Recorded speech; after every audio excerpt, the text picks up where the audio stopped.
Hello बच्चे party, कशा आहात सर्वजण? स्वागत आहे तुमच्या सर्वांचं परत एकदा आपल्या सर्वांच्या आवडत्या आणि छोट्या अशा जयस विद्यालयाच्या युट्यूब चॅनलवरती.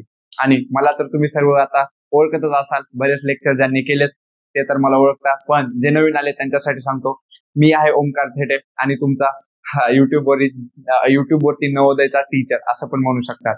आणि सर्वात महत्वाची गोष्ट अशी आहे की आपली नवोदय सिरीज सुरू आहे. नाव फक्त नवोदय सिरीज आहे, पण त्याच्यामध्ये आपण नवोदय स्कॉलरशिप सैनिक स्कूल इयत्ता 5वी याचा पूर्ण गणिताचा सिलेबस कम्प्लीट करत आहोत, जेणेकरून तुम्हाला नवोदय किंवा स्कॉलरशिप सारख्या ज्या एक्झाम्स आहेत त्यांची तयारी अजून सोपी जाईल. आणि माझ्या शिकवण्यामधून जर तुम्हाला खूप जास्तीचं भारी वाटत असेल, फायदा होत असेल, तर मला पण छान वाटेल. कमेंट करून मला सांगत जा, जेणेकरून अजून मला थोडं मोटिवेशन भेटतं, प्रेरणा मिळते की बाबा अजून गोष्टी करायला थोडं भारी ठरेल. तर very good morning, good evening, good afternoon, जेव्हा पण तुम्ही हे लेक्चर करत आहात. आणि सर्वात महत्वाची गोष्ट, लेक्चरला बसल्या वेळेस तुम्हाला माहिती आहे की आजूबाजूला कोणत्याही प्रकारचा गोंधळ गोंगाट नसायला पाहिजे. शांत ठिकाणी जाऊन बसा, जिथे कोणत्याही प्रकारचा डिस्टर्बन्स नाहीये. तुमचा छोटा भाऊ येऊन तुमचा नाक किंवा त्याचा शेंबूड तुमच्या अंगावर अशा काही गोष्टी होत आहेत, असं काही करू नका. शांत ठिकाणी जा आणि लेक्चरला सुरुवात करा. तर सांगायचं म्हणलं तर आपला दुसरा चॅप्टर म्हणजे दुसरा धडा सुरू आहे आणि त्या धड्याचं नाव आहे संख्यांचं वाचन, लिखाण आणि संख्यांचे प्रकार. तर त्याच्यामध्ये आपले ऑलरेडी 2-3 लेक्चर झालेले आहेत आणि त्या 2-3 लेक्चर मध्ये आपण संख्यांचं वाचन, संख्यांचे प्रकार आणि संख्या कशा प्रकारे तयार करायच्या ह्या सगळ्या गोष्टी पाहिलेल्या आहेत. आजचं हे जे लेक्चर आहे हे संख्यांचं 4थं लेक्चर आहे आणि कदाचित पुढचं लेक्चर हे 5वं असेल. एका धड्यावर कमीत कमी 4, जास्तीत जास्त 5-6 लेक्चर होतील. तर या लेक्चर मध्ये आज आपण काय बघणार आहोत? खरं म्हणलं तर मागच्या लेक्चर मध्येच गोष्टी कंप्लीट करणार होतो, पण ते लेक्चर खूप जास्तीचं मोठं झालं असतं म्हणून नाही कंप्लीट केल्या. पण ह्या लेक्चर मध्ये मी तुम्हाला सांगणार आहे की दिलेल्या अंकांपासून जास्तीत जास्त किती संख्या बनतात. पण एकदा सांगतो बाळांनो की अगोदर पाठीमागचे लेक्चर नसतील केले ना, तर डायरेक्ट ह्या लेक्चर मध्ये येऊन बसू नका, काहीही समजणार नाही. असं वाटेल की खूप जास्तीचं डोक्यावरून काहीतरी चाललंय, एरोप्लेन जात आहे इतक्यावरून, असं वाटेल की वरून बाउन्सर चालले, बाउन्सर क्रिकेट पाहताना असं वरून बाउन्सर चालले असं फील होईल. त्याच्यामुळे अगोदरचे पाठीमागचे जे पण लेक्चर आहेत ते कम्प्लीट करा, म्हणजे हे लेक्चर तुम्हाला सोपे जातील आणि सगळं काही व्यवस्थित समजेल. आणि नोट्स बनवत आहात ना, नोट्स म्हणजे एक नवीन वही करा, त्या वहीवरती सगळ्या गोष्टी लिहा. जादू लिहून देतो मी तुम्हाला, जादू माहिती आहे, मागच्या 2-3 लेक्चर ज्यांनी केले त्यांना जादू पण माहित असतील. तर आजच्या लेक्चरला आपण सुरुवात करू.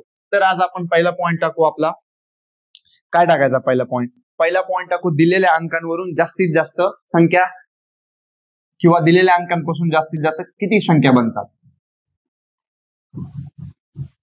दिलेल्या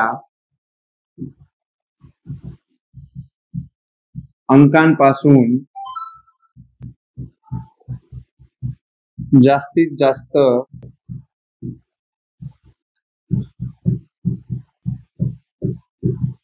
किती संख्या बनतील किंवा बनतात.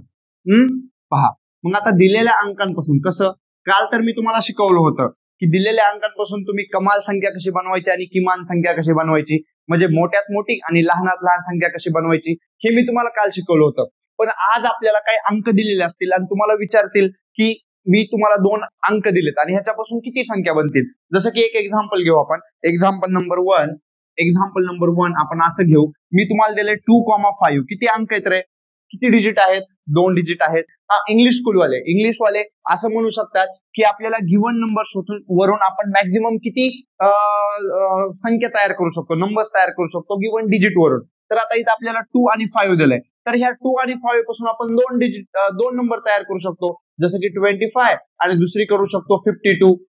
बरोबर आहे. 25 आणि 52च्या व्यतिरिक्त किंवा ह्याच्या व्यतिरिक्त दुसरी कोणती संख्या बनणार आहे का? बिलकुल नाही बनणार. म्हणजे जर 2 अंक दिलेत तर किती संख्या बनणार आहेत? 2 संख्या बनणार आहेत. तर एकच अंक दिला तर, जसं की मी म्हणलं इथं 5 म्हणजे 5 पासून किती संख्या बनतील? आता एवढं पण सांगेल 5 पासून 5च बनेल, दुसरी कोणती संख्या बनणारच नाही. बरोबर आहे.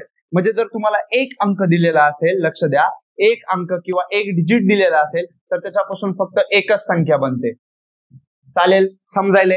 जर तुम्हाला 2 अंक दिलेले असतील आणि विचारतील की यांच्यापासून किती संख्या बनतील, तर याच्यापासून किती संख्या बनतील? 2च संख्या बनतील. सर मग असे 3 अंक, 4 अंक, 5 अंक दिले तर आम्ही काय करायचं? आता हे खूप अवघड आहे. जर तुम्ही प्रत्येक संख्या काढायला गेलात ना, तर डोकं तुमचं पागल होऊन जाईल आणि कदाचित ते तुम्हाला पॉसिबल पण नसेल. आणि मी जर तुम्हाला म्हणलं की 4 अंकावरून किती संख्या बनतात, 5 अंकावरून किती संख्या बनतात हे काढा, तर बाळांनो तुम्ही पागल होऊन जाल, कारण ही खूप जास्तीची अवघड गोष्ट आहे. कशी अवघड आहे मी तुम्हाला एक गोष्ट सांगतो. आता मी तुम्हाला 3 अंक देतोय, 5, 5, 7, 8 आणि म्हणतोय याच्यापासून किती संख्या बनतील मला काढून दाखवा. तर आता तुम्ही पहिली कोणती संख्या बनवणार? पहिली बनवणार 5, 7, 8. ओके. नंतर आपण 5 जसाल तसं घेऊ, 8 ला 2 नंबरला टाकू, 7 ला 3 नंबरला टाकू. ओके. नंतर 7 ला 1 नंबरला घेऊ, 5 आणि 8 ला असं ठेवू. नंतर परत 7 ला 1 नंबरला घेऊ, 8 आणि 5 ला असं ठेवू. चालेल. नंतर 8 ला 1 नंबरला घेऊ, 5 आणि 7 ला घेऊ. नंतर 8 ला परत 1 नंबरला घेऊ आणि 7 आणि 5 ला घेऊ. म्हणजे अशा 3 अंकांपासून किती संख्या बनल्या? 1, 2, 3, 4, 5, 6. 3 अंकांपासून किती संख्या बनल्या? 3 अंकांपासून सर 6 संख्या बनल्या. म्हणजे 3 डिजिट्स पासून 6 नंबर्स तयार झाले, डिफरंट, अलग अलग, वेगवेगळे. मग असे जर तुम्ही 4 अंक घेतले तर खूप जास्तीचे तयार होतील. तुम्ही जर 5 अंक घेतले तर खूप जास्तीचे तयार होतील. आणि हे तुम्हाला प्रत्येक वेळी काढणं शक्य नाहीये, कारण तुम्हाला एक गणित सोडवण्यासाठी जास्तीत जास्त 1 ते 1.5 मिनिट आहे. 1 ते 1.5 मिनिट. आणि 1 ते 1.5 मिनिटामध्ये तुम्ही हे सगळं फाइंड आउट करून की 4 अंकांपासून 5 अंकांपासून किती संख्या बनतात हे काढणं बाळांनो खूप जास्तीच अवघड होऊन जाईल. मग सर याच्यासाठी काय करू शकतात?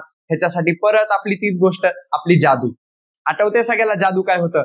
जादू म्हणजे अशी गोष्ट की जे गणित चुटकीमध्ये सॉल्व्ह करून दाखवतंय. मग सर काय जादू आम्हाला सांगा, लगेच सांगतो. पण तुम्ही वही घेऊन बसलेला असाल, जादू लिहून घ्यायची. चला याला रफ करतो मी आणि तुम्हाला जादू सांगतो. याला रफ करतो आणि तुम्हाला जादू सांगतो. आपण जादूसाठी एक बॉक्स तयार करू, ठीक आहे? आणि मग तुम्हाला अजून जास्तीचं क्लिअर होईल. पहा जादू. आता काय जादू? जादू अशी आहे की आपल्याला अगोदर एक बॉक्स तयार करायचा आहे. आपण एक बॉक्स तयार करू. चला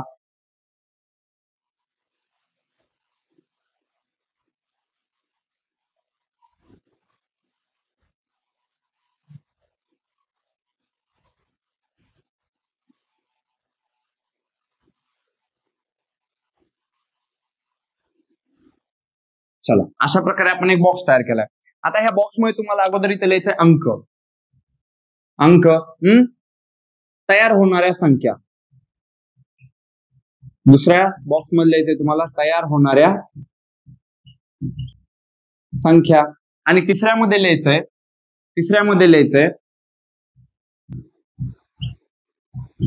शून्य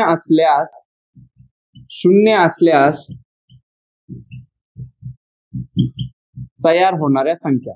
कारण शून्य असल्यास तुम्हाला माहितीये आपली शून्यासाठी जादू बदलून जाते. कारण शून्य काय आहे? बाऊ आहे. सांगितलं होतं ना भागाकाराच्या लेक्चर मध्ये. शून्य एक अशी गोष्ट आहे जी की सगळ्याच गोष्टीला बिघडून टाकते. पण असो, आता बघा, 1 अंक असेल तर किती संख्या तयार होतील? 2 अंक असतील तर, 3 अंक असतील तर, 4 अंक असतील तर आणि 5 अंक असतील तर. आता 1 अंक असतील तर तुम्हाला इझिली कळालंय. 1 अंक असल्यावर सर एकच संख्या तयार होणार आहे. हो, आम्हाला माहिती झालं. 2 अंक असल्यावर तुम्हाला नॉर्मली काय करायचं माहितीये का? 2 अंक म्हणून 2 घ्यायचंय. जादू लक्षात घ्या, जादू सांगायला. 2 अंक म्हणून 2 घ्यायचंय आणि मल्टिप्लाय बाय पाठीमागचं 1 जे होतं ते ठेवायचंय. म्हणजे किती संख्या तयार होतील? 2 अंक असल्यावर 2च संख्या तयार होतील. मी खाली अंडरलाईन करतो. 3 अंक असल्यावर तुम्हाला 3 ठेवायचंय आणि मल्टिप्लाय बाय पाठीमागची संख्या ठेवायची म्हणजे 2. म्हणजे किती संख्या तयार होतील? 6 संख्या तयार होतील. Okay sir. 4 अंक असल्यावर सेम 4 ठेवायचंय, मल्टिप्लाय बाय किती करायचंय? 6 करायचंय. म्हणजे किती? 6 4 जा 24. म्हणजे 24 संख्या तयार होतील. 5 अंक असल्यावर तुम्हाला काय करायचंय? 5 ठेवायचंय आणि पाठीमाग काय होतं? 24 आणि 24 5 जा 120. म्हणजे 5 अंक असल्यावर 120 संख्या तयार होणार आहेत. आणि मला सांगा, मी जर तुम्हाला असे 5 अंक दिले आणि म्हणालो की ह्याच्यापासून किती संख्या तयार होतात सांगा, मला बनवून दाखवा, तर बाळांनो 120 संख्या तयार करणं जोक नाहीये. ह्याला कमीत कमी 10 मिनिटं लागतील. खूप जास्तीचा वेळ लागेल. 10 मिनिटं तर कमीच वाटतंय मला. आणि डोक्याचं दही होईल ते तर वेगळंच. थंडीच्या दिवसात दहीची लस्सी प्यायला आवडते, पण अभ्यासामुळे डोक्यात दही झाल्यावर मग अभ्यासच करू वाटत नाही. त्याच्यामुळे मी तुमच्या डोक्याचं दही होऊ देणार नाही, त्याची काळजी करू नका, कारण आपल्याकडे आहे जादू. आणि जादू तुम्हाला नक्की समजली असं. पॉज करून लिहून घ्या. तोपर्यंत मी एकदा पाणी पितो. लवकर पॉज करून लिहून घ्या जादू. पॉज करून लिहून घ्या.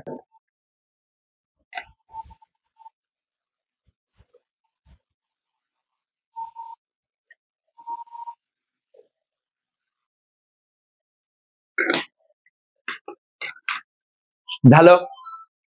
ठीक आहे. आता 0 असल्यास तयार होणाऱ्या संख्या बघा. जर शून्य असेल तर एक अंकी संख्या एकही तयार होणार नाही, त्यामुळे आपण इथं काय करू, डॅश करू, कोणती संख्या तयार होणार नाही शून्य असल्यावर.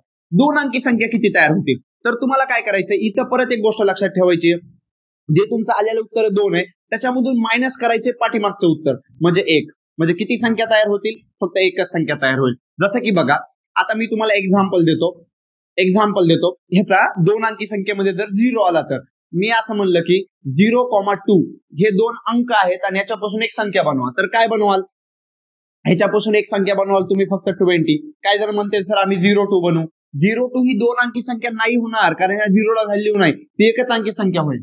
हे आपण मागच्या लेक्चर मध्ये पाहिलं होतं, म्हणून म्हणतो की मागच्या लेक्चर जाऊन करा म्हणजे अजून समजेल. चला, 3 अंक असल्यावर काय करायचंय, 3 अंक असल्यावर तुम्हाला सेम गोष्ट करायची आहे की इथलचं उत्तर काय 6 आणि पाठीमागचं उत्तर काय 2, म्हणजे 6 - 2 4, म्हणजे 3 अंकामध्ये जर एखादा अंक 0 आला तर फक्त 4च संख्या तयार होतील. ह्याचं पण एक्झाम्पल देतो, जसं की आपण घेऊ 4,0,8. आता ह्या 3 अंक आहेत आपल्याकडं, ह्याच्यापासून आपल्याला म्हणलंय की चला संख्या तयार करून दाखवा. करू आपण, पहिली संख्या आपण तयार करू 408, ओके तयार होईल. दुसरी संख्या आपण तयार करू 480, ठीक आहे सर काही प्रॉब्लेम नाही. तिसरी संख्या आपण तयार करू 048, पुन्हा चौथी संख्या आपण तयार करू 084, नंतर पाचवी संख्या तयार करू 840 आणि 6वी संख्या तयार करू 804. पण याच्यामध्ये 2 संख्या अशा आहेत की ज्यांच्या स्टार्टिंगला 0 आलंय, म्हणजे सुरुवात 0 पासून झाली, आणि जर सुरुवात 0 पासून झाली असेल तर ती संख्या त्या 0 ला व्हॅल्यू नसल्यामुळे 2 अंकी बनल, म्हणजे ह्या 2 संख्या कॅन्सल आउट झाल्या. राहिल्या किती संख्या, 1 2 नंतर 3 आणि नंतर 4. मग बघा 3 अंकांपासून 0 असल्यास किती संख्या तयार झाल्या, 4. आहे की नाही भारी जादू, तुम्हाला आवडली ना, आवडली तर मला यार सांगाल कमेंट मध्ये सर आम्हाला आवडली. इथं पहा काय करायचंय, परत 24 मायनस काय करायचंय 6, मग 24 - 6 काय येतंय हे तुम्ही लिहिणार.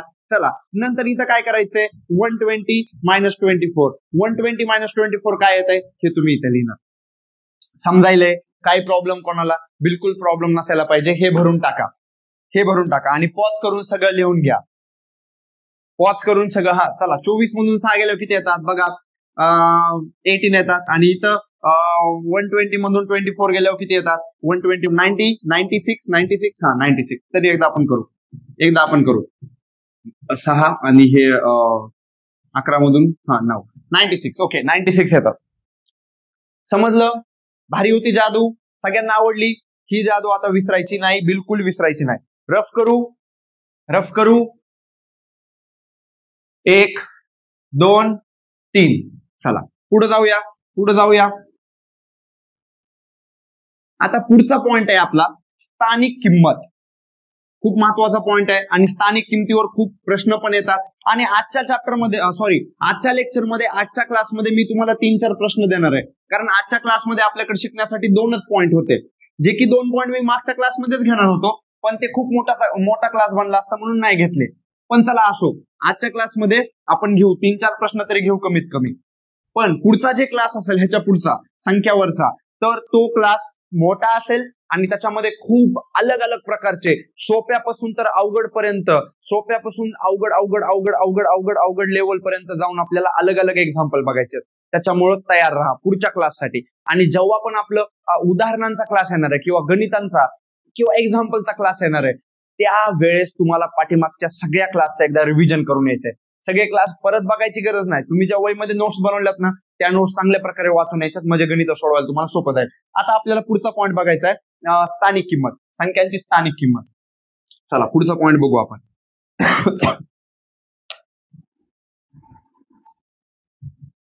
स्थानिक किंमत.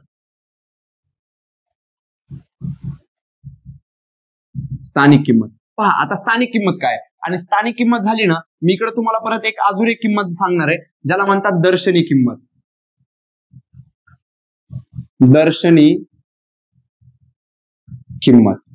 चालेल.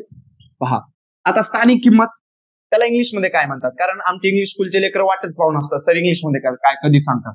स्थानिक किंमतला म्हणतात प्लेस व्हॅल्यू, आणि दर्शनी किंमतला म्हणतात फेस व्हॅल्यू. प्लेस व्हॅल्यू नाही, फेस व्हॅल्यू. समजायला, दर्शनी म्हणजे दिसणे म्हणजे फेस व्हॅल्यू, फेस दिसतो असं या प्रकारे. आणि स्थानिक म्हणजे प्लेस प्लेस म्हणजे जागा, स्थान, त्याच्यामुळे स्थानिक किंमत. आता तुम्हाला समानार्थी शब्द तर यार लक्षात ठेवावेच लागतील. तुम्ही नवोदयचे विद्यार्थी आहेत, नवोदय स्कॉलरशिप मध्ये समानार्थी विरुद्धार्थी शब्द असतात मराठीमध्ये, त्यामुळे ह्या सगळ्या गोष्टी तुम्हाला लक्षात ठेवाव्या लागतील. आता स्थानिक किंमत कशी ओळखायची, कशा प्रकारे आपण ओळखू शकतो सांगतो. खूप अवघड नाही, एकदम सोपं आहे, एकदम सोपं आहे. याच्यासाठी जादू वगैरे काही नाहीये, एकदम इझिली तुम्हाला समजून जाईल. जसं की मी इथे एक नंबर घेतोय, जसं घेतलं 45867 असा नंबर घेतला आणि म्हणलं आता हे जे या नंबर मध्ये, या संख्येमध्ये वेगवेगळे अंक आहेत. इथं 2 आहे, इथं 7 आहे, इथं 6 आहे, इथं 8 आहे, इथं 5 आहे, इथं 4 आहे. आणि ह्या प्रत्येक अंकाला स्वतःच्या प्लेसला एक व्हॅल्यू आहे. 2 च्या प्लेसला एक व्हॅल्यू आहे, 7 च्या प्लेसला व्हॅल्यू आहे, 6 च्या प्लेसला व्हॅल्यू आहे, 8, 5, 4. प्लेस म्हणजे जागा, प्लेस म्हणजे जागा, आणि प्रत्येकाला एक अलग अलग जागा भेटली आहे, समजायला ना. मग प्रत्येकाला एक जी अलग अलग जागा भेटली त्याच्या जागेला त्याला एक व्हॅल्यू आहे. मग आता त्याच्या जागेला व्हॅल्यू आहे, तर काय व्हॅल्यू आहे, आणि त्याच व्हॅल्यूला म्हणतात स्थानिक किंमत, प्लेस व्हॅल्यू. मग त्याच्या जागेला एक किंमत आहे. मग 2च्या जागेला किती किंमत आहे, 2च्या जागेला 2च किंमत आहे. सर मग 7च्या जागेला किती किंमत असेल, लक्षात ठेवायचं सोपं. 7 किती नंबरला आलंय, 2 नंबरला, म्हणजे इकडून 2 नंबरला, आणि 7च्या पुढे एक डिजिट आहे, म्हणजे 7च्या जागेला 70 ची व्हॅल्यू आहे, लक्षात ठेवा. 6च्या जागेला 6 आणि पुढे किती डिजिट आहे, 2, म्हणजे 6च्या जागेला 600 ची व्हॅल्यू आहे, म्हणजे 6ची स्थानिक किंमत किती आहे, 600. 7ची स्थानिक किंमत 70. मग 8ची स्थानिक किंमत आता इझिली समजून गेली असेल. 8ची स्थानिक किंमत काय असणार आहे रे, 8000. 9ची स्थानिक 5ची स्थानिक किंमत किती असणार आहे, 50,000. आणि 4ची स्थानिक किंमत किती असणार आहे, 4 लाख, 4 लक्ष. आणि ही स्थानिक किंमत त्या लेकरांना खूप इझिली समजली असेल ज्या लेकरांनी आपलं जे पहिलं लेक्चर आहे, संख्याचं पहिलं लेक्चर, ज्याच्यामध्ये मी तुम्हाला सांगितलं होतं संख्यांचं वाचन आणि लिखाण, त्याच्यामध्ये ह्या सगळ्या गोष्टी जवळपास आपल्या झालेल्या आहेत, बरोबर आहे ना. 4 असं पण बघा किती बसलंय, एकक, दशक, शतक, हजार, 10,000, लक्ष, म्हणून 4 वर किती झिरो आहेत, 5 झिरो, म्हणजे 4 लाख. अशा प्रकारे स्थानिक किंमत तुम्ही ओळखू शकता इझिली. तर दर्शनी किंमत कशी ओळखायची सांगतो, ते तर ह्याच्यापेक्षा सोपं आहे. हेच नंबर आपण परत घेऊ इकडं बघा, 4, 5, 8, 6, 7, 2.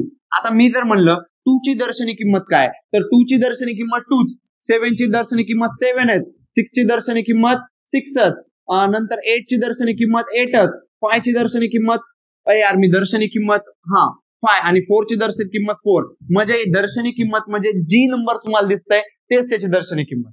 याच्यामध्ये जास्त काय डोकं लावायचं नाही. स्थानिक किमतीमध्ये कळालं ना, स्थानिक किमतीमध्ये ती कोणत्या जागेवर बसलीये, कोणत्या स्थानावर बसलीये, त्याच्यावर त्याची किंमत ठरवली जाते. म्हणजे प्लेस व्हॅल्यू आणि फेस व्हॅल्यू ह्या दोन्ही गोष्टी तुम्हाला क्लिअर झालेल्या असतील असं मला वाटतंय, आणि नक्कीच झालेल्या असतील. नसतील झाल्या तर थोडं लेक्चर पाठीमागे घ्या, परत एकदा बघा, म्हणजे इझिली क्लिअर होऊन जाईल. तर बाळांनो, आजच्यासाठी जे 2 महत्वाचे पॉईंट होते ते मी तुम्हाला सांगितलेले आहेत. चालेल, काही प्रॉब्लेम. तर आता आपण 1-2 एक्झाम्पल सॉल्व्ह करू. त्याच्या अगोदर मी एक नंबर देतो आणि तुम्हाला विचारतो की त्याची मला स्थानिक किंमत काढून दाखवा. चला बरं, हे 5, 6, 7, 1, 2, 4 याच्यामध्ये 7 ची स्थानिक किंमत मला काढून दाखवा. पॉज करून ट्राय करा. 7 ची स्थानिक किंमत म्हणतोय मी, स्थानिक. बरं चला, स्थानिक बी काढा आणि 7 ची दर्शनी बी काढा. इथं आपण काढू 7 ची स्थानिक किंमत आणि इथं आपण काढू 7 ची दर्शनी किंमत. चला, अगोदर स्थानिक काय येईल, 7 ची स्थानिक किंमत. सर 7 लिहा आणि त्याच्या पुढे किती डिजिट आहे, 3, तर 3 डिजिट लिहून टाका आणि दर्शनी किंमत 7 जशाल तसं लिहा. संपलं. समजलं? मजा आली? एकदम सोपं आहे, काही टेन्शन घ्यायची गरज नाही. मी सांगालो ना, म्हणजे टेन्शन घ्यायची गरज नाही. अशा प्रकारे, आणि जिथं टेन्शन घ्यायची गरज आहे तिथं आपली जादू आहे, म्हणजे परत टेन्शन घ्यायची गरज नाही. बघा, लेक्चर जेव्हा करायला लागतं तेव्हा बिलकुल टेन्शन घेत जाऊ नका. जर एखादी गोष्ट तुम्हाला अगोदर शिकून आला असताना कुठून तरी आणि वाटत असं यार हे तर आता लय जास्त अवघड आहे, कसं होणार, काहीच नाही होणार. एक तर ते अवघड असेल तर त्यामध्ये मी जादू टाकून अजून त्याला सोपं बनवेल, आणि अवघड नसेल तर अजून असंच अवघड वाटणार नाही. त्यामुळे काळजी करायची काहीच गरज नाही. आपलं लेक्चर बिलकुल अवघड नसणार आहे. प्रत्येक गोष्ट तुम्हाला एकदम सोप्या पद्धतीने सांगितली जाईल, आणि ते पण हसत खेळत. आणि मी कधी कधी जोक पण मारत जाईल, त्यामुळं शेंबड्यासारखं हसत जाऊ नका, शेंबूड खात खात. हे जोक होता, कळाला ना, ज्याला नाही कळालं ते शेंबड. बघा, तर अशा प्रकारे स्थानिक किंमत झालं, दर्शनी किंमत झालं. आता आपण पुढचा पॉईंट बघू. पुढचा पॉईंट काहीच नाहीये, पुढचा पॉईंट काहीच नाही. आता आपण एक्झाम्पल बघू. चालेल, सगळ्यांनी आपापल्या नोटबुक काढायच्यात आणि एक्झाम्पल सॉल्व्ह करायच्यात. मी जेव्हा ह्याच्यावरती बोर्डवरती एक्झाम्पल लिहिणार आहे, तुम्ही पॉज करून ते ट्राय करायचं आहे. मनाने ट्राय करायचंय, चुकलं तरी काय प्रॉब्लेम नाही, पण मनाने ट्राय करायचंय. नंतर तर मी पाठीमागून देईलच ना सॉल्व्ह करून. ज्याचं बरोबर आलं त्याला खूप जास्तीचं कॉंग्रॅच्युलेशन, अभिनंदन. पण ज्याचं चुकलं ते परत परत ट्राय करा. चुकामधूनच आपण शिकत असतो, हे लक्षात राहू द्या. चला एक्झाम्पल नंबर 1 घेऊ. आता माझ्याकडे अलग अलग पुस्तकं आहेत, काही नवोदयचे, काही सैनिक स्कूलचे, काही ह्याचे स्कॉलरशिपचे. तर त्याच्यामधून ना मी काय केलंय, काही महत्वाचे एक्झाम्पल्स माझ्या नोट्स वरती काढून घेतलेत, काही ह्या पुस्तकातले, काही त्या पुस्तकातले, जे मला बरे वाटतात. तर आज आपण 4 एक्झाम्पल बघू, कारण ऑलरेडी 20 मिनिटाचं लेक्चर झालंय आणि ह्या 4 एक्झाम्पलला 10 मिनिटाचं लेक्चर होईल, म्हणजे 30 मिनिटामध्ये सगळं क्लिअर होऊन जाईल. आणि पुढचं जे लेक्चर असेल, म्हणजे पुढचंच बरोबर आहे, पुढच्याला म्हणजे काय अजून, जर पुढचं जे लेक्चर असेल त्या लेक्चर मध्ये थोडं मोठंही असेल, अगोदरच सांगतोय, आणि खूप भारी भारी एक्झाम्पल पण आपण सॉल्व्ह करणार आहोत. तर चला पहिलं एक्झाम्पल 2,02,000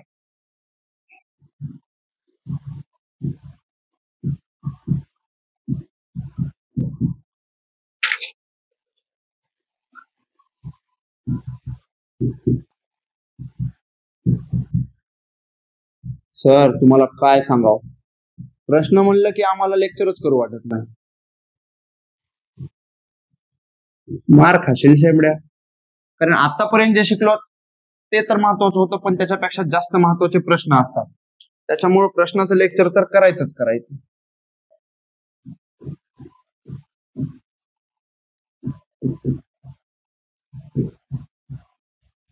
आणि हे मी स्वतः तयार नाही केले, त्यामुळे अगोदरच सांगतोय, कोणत्या तरी पुस्तकातून घेतलेले असतील मी. चला तुम्हाला ट्राय करायचंय पॉज करून, ट्राय करायचंय शेंबड्यांना.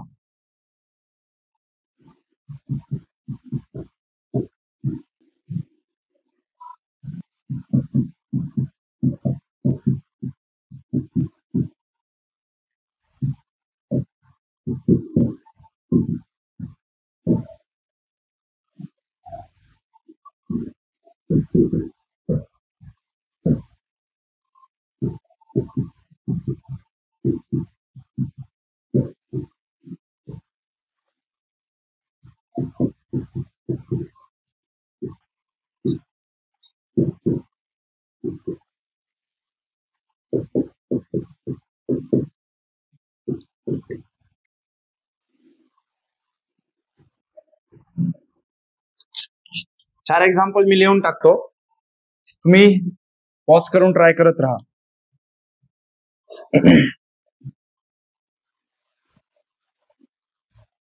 राजाल जिंकून या जगभरी, शिवबा राज नाव गाजाजी, हे माझा राजा, हे माझा शिवबा, हे माझा राजा. दिसतंय का? ओके दिसतंय.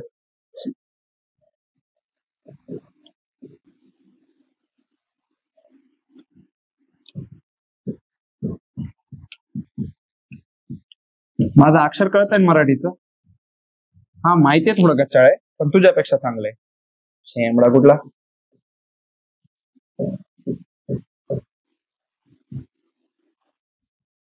पॉज करून ट्राय करायचंय बा तुला, बघायचं नाही माझ्या पुस्तक मी कसं लिहिलोय बघायचं नाही, पॉज करून ट्राय करायचंय.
शेंबड्या माझ्याकडे बघू नको, पॉज करून ट्राय कर रे शेंबड्या. चला पॉज करून ट्राय करा. सर तुम्ही लिहायलाच 5 मिनिट लावले. सॉरी रे पिल्ल्या, लिहावा तर लागेल ना, नाही लिहिलं तर तुला कसं समजेल. पॉज करून ट्राय करा, पॉज करून ट्राय करा.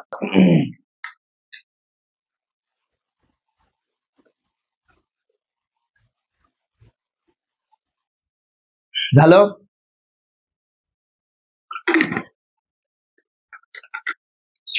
चला मी सांगतो. पहिलं पहा आता सगळेजण पहिलं पाहणार आहेत. काय म्हणतायत? 2,02,000. 2,02,000 याला अंकात पुढीलपैकी कसं लिहाल? बघा, मी म्हणलं होतं संख्यांच्या वाचन आणि लेखनाहून प्रश्न येतात. म्हणजे आता तुम्हाला सांगायचंय की याच्यामध्ये 2,02,000 कोणता आहे. अगोदर तर मोजा. हे आहे एकक, दशक, शतक, हजार. म्हणजे हे तर असं पण संपायलंय आणि 10,000वर जायलंय. हे एकक, दशक, शतक, हजार, 10,000, लक्ष. म्हणजे हे 2 लाखावर चाललंय. ह्याला मोजा. एकक, दशक, शतक, हजार, 10,000, लक्ष. हे पण 2 लाखावर चाललंय. याला मोजा बरं. एकक, दशक, शतक, हजार, 10,000. म्हणजे हे पण कॅन्सल झालं. अगोदर कोणतं बरोबर आहे हे काढण्यापेक्षा कोणतं बाजूला निघतंय हे काढायची सवय लावून घ्या. आणि माझं थोडं शिकवण्याची पद्धत वेगळी आहे. काही टीचर म्हणत असतील कोणतं उत्तर बरोबर आहे हे लगेच बघा. पण जेव्हा गणित अवघड बनत जातं ना, तेव्हा बरोबर उत्तरापेक्षा चुकीचे उत्तर करणं खूप जास्त महत्वाचं असतं. ते तुम्हाला समजून जाईल. पहा, मग हे 2 चुकीचे उत्तर तर बाजूला निघाले. आता आपल्याला काय पाहिजे ना? 2,02,000. तर हे बघा बरं, 2,02,000 हे 200, आपल्याला 2,000 पाहिजे. मग हे आहे बघा ना, एकक, दशक, शतक, हजार, 2,000 आणि हे ऑलरेडी 2 लाख आहे. म्हणजे 2,02,000 आपला कोणता ऑप्शन? सी ऑप्शन बरोबर असणार आहे. काही प्रॉब्लेम नाही सर. चला हे पण सेम आहे. 12,12,012 सेम आहे, फक्त थोडं कन्फ्युजिंग आहे. थोडं त्यांनी अवघड बनवलंय, 12 टाकलंय त्याच्यामध्ये, म्हणून थोडं अवघड वाटायलंय. पण काय टेन्शन नाही, मला माहिती आहे शेंबडे लेकर लगेच सॉल्व्ह करतील. 12,12,012. अगोदर तर इथं कोणतं 12 लक्ष आहे बघू आपण. एकक, दशक, शतक, हजार, 10,000, लक्ष. एकक, दशक, शतक, हजार, 10,000, लक्ष, 10 लक्ष, कोटी. हे कोटीवर चाललंय, म्हणून हे पण कॅन्सल होणार. पहिलं कॅन्सल होणार. इथं लिहिण्यापेक्षा इथं लिहितो. इथं कॅन्सल, पहिलं कॅन्सल झालं. चला इथं मोजू. एकक, दशक, शतक, हजार, 10,000, लक्ष, 10 लक्ष. 12 लक्ष म्हणजे 10 लक्ष मध्ये येईल. एकक, दशक, शतक, हजार, 10,000, लक्ष, 10 लक्ष. हे पण येईल. एकक, दशक, शतक, हजार, 10,000, लक्ष, 10 लक्ष. बघा आता तिन्ही ऑप्शन 10 लक्ष आहेत, म्हणजे 12 लक्ष तिन्ही पण होईल. मग सर आता काय करायचं? सॉरी, आज थोडी तब्येत बरोबर नाही. तर 12 लक्ष म्हणजे कसं करायचं? बघा, 12 लक्ष तर हे पण 12 लक्ष, हे पण 12 लक्ष, हे पण 12 लक्ष. पण आपल्याला पाहिजे 12,012. मग आता इथं बघा बरं, एकक, दशक, शतक, हजार. एकक, दशक, शतक, हजार. म्हणजे हे फक्त 12,01,212 होईल. म्हणजे हे पण चुकलं. चला ह्याला बघू. एकक, दशक, शतक, हजार. हे पण तेच होईल. 12,01,012 होईल. म्हणजे हे पण चुकलं. चला इकडे या आता. एकक, दशक, शतक, हजार, 10,000. हे आहे 12 लक्ष, हे आहे 12,000. बघा 12 लक्ष, 12,000 आणि लास्टला 12. म्हणजे आपलं सी ऑप्शन इथं बरोबर आहे. या इकडं समजायला दोन कशा प्रकारे मी सॉल्व्ह केलेत. आणि मी इतक्या यार काय बोललो सॉरी, मी इतक्या हळूवारपणे सांगितलेत. तुम्ही एकदा प्रॅक्टिस करत गेलात ना, तुमच्या बुक मधले खूप सारे एक्झाम्पल असे 7, 8, 9, 10 एक्झाम्पल तुम्ही सोडवले ना, मग तुम्हाला अजून सोपं जाईल. इकडे पहा आता, हे काय आहे? 30,746 बरोबर आहे. इंग्लिश वाल्यांसाठी आहे 30,746. या संख्येमध्ये कोणत्या अंकाची स्थानिक किंमत सर्वात अधिक आहे? बघा स्थानिक किंमत. आणि स्थानिक किंमत माहितीये, ज्याचं स्थान सगळ्यात कोणत्या साईडला? डाव्या साईडला चाललंय, त्याची स्थानिक किंमत सगळ्यात जास्त असणार आहे. जसं की 6 ची स्थानिक किंमत म्हणजे आपण त्याला म्हणलो होतो प्लेस व्हॅल्यू. 6 ची प्लेस व्हॅल्यू आहे 6. 4 ची आहे 40. 7 ची आहे 700. 0 ची तर 0च असणार. आणि 3 ची सगळ्यात जास्त असेल. किती असेल रे 3 ची? 3 ची असेल 30,000. मग सगळ्यात जास्त स्थानिक किंमत आहे 3 ची. ना 7 ची, ना 4 ची, ना 6 ची. लक्षात राहू द्या. आता हे थोडं भारी एक्झाम्पल आहे. काय म्हणतंय बघा. 56,84,321 या संख्येतील 8 व 3 या अंकाच्या स्थानिक किमतीमधील फरक काय आहे? अगोदर प्रश्न व्यवस्थितपणे समजून घ्या. जर प्रश्नच समजला नाही तर काय उत्तर काढणार पिल्लांनो? म्हणून अगोदर प्रश्न समजून घ्या. बघा काय म्हणतायत. 56,84,321 म्हणजे अगोदर आपल्याला त्यांनी एक संख्या दिली आहे, पण अंकामध्ये नाही दिली, अक्षरामध्ये दिली. मग आपण त्याला अंकामध्ये कन्वर्ट करू. चला 56 लक्ष म्हणजे किती? असं असतंय 56 लक्ष. 84,000 म्हणजे असं असतंय 84,000. आणि 321 बघा मोजून. एकक, दशक, शतक, हजार, 10,000, लक्ष, 10 लक्ष. 56 लक्ष, 84,000, 321. ओके सर, समजलं. आता म्हणताय या संख्येतील 8 व 3 कशाच्या रे? हे कॉमा मोडतो हा, म्हणजे कन्फ्युज होणार नाही. 8 आणि 3 म्हणजे 8 आणि 3 या अंकांच्या स्थानिक किमतीमध्ये, चला ह्यांची स्थानिक किंमत काढू. 3 ची स्थानिक किंमत येणार आहे 300, म्हणजे 3 ची 300 येणार आहे, आणि 8 ची येणार आहे किती, 4 0, 1 2 3 4 अंक आहेत म्हणून 4 0, म्हणजे 80,000 आली. यांच्यातील फरक, आणि फरक म्हणजे मी तुम्हाला मागच्या लेक्चर मध्ये सांगितलंय, फरक म्हणजे वजाबाकी. कधीच विसरू नका, फरक म्हणजे वजाबाकी.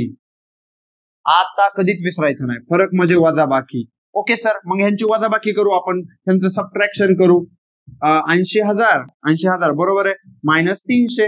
चला किती येत आहे बघा, 0 0, इथं 10 राहिलं म्हणजे 7, इथं 9 राहिलं, आणि इकडचे इकडे घेतले होते म्हणून इथं 7 राहिलं. किती राहिलं, 79,700. बघा कुठं आहे 79,700, बी ऑप्शन बरोबर आहे.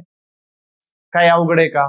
किती सोपे एक्झाम्पल आहेत, तुम्हाला पण सोपे गेले ना. चला अशा प्रकारे, राईट 30 मिनिटं झालेत आणि आपले चारही जे एक्झाम्पल होते ते सॉल्व्ह झालेले आहेत. उद्याचं लेक्चर थोडं भारी बनवू, खूप सारे भारी भारी एक्झाम्पल घेऊ, आणि तुम्ही पण एक रफ पेज सोबत ठेवा, म्हणजे एक्झाम्पल तुम्हाला ट्राय करता येतील. तर कसे आहेत बाळांनो, सर हे अगोदर विचारत असते शेवटी नाही. हा ठीक आहे, म्हणजे लेक्चर केल्यानंतर कसे आहेत हे मला विचारायचं होतं. खुश आहात? बरं वाटलं आजचं लेक्चर? छानच वाटलं असेल. सगळ्या गोष्टी छान प्रकारे सांगितल्या, स्थानिक किंमत, दर्शनी किंमत आणि सगळं काय. तर आजचं लेक्चर इथंच थांबू. चांगल्या प्रकारे अभ्यास करा, नवोदय सिरीज कंटिन्यू करत राहा. ज्यांना गरज आहे त्यांना शेअर करत राहा, कमेंट करत राहा. मला पण थोडं बरं वाटतंय, आणि अशा प्रकारे आजचं लेक्चर आपण इथंच थांबू. काय